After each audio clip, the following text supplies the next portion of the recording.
Signal messaging অ্যাপের চ্যাটে ইয়েমেনে হামলার পরিকল্পনা ফাঁসের ঘটনায় কেউ একজন বড় ভুল করেছেন বলে জানিয়েছেন মার্কিন পররাষ্ট্রমন্ত্রী।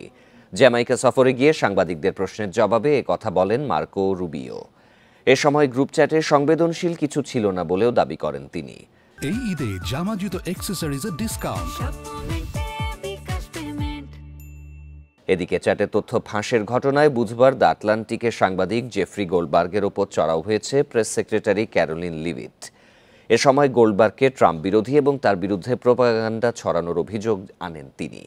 অন্যদিকে রাষ্ট্রীয় গোপন তথ্য ফাঁস হয়েছে উল্লেখ করে প্রতিরক্ষামন্ত্রী পিট হেগসেথ ও জাতীয় নিরাপত্তা উপদেষ্টা মাইক ওয়ালজের পদত্যাগ দাবি করেছেন ডেমোক্র্যাটরা।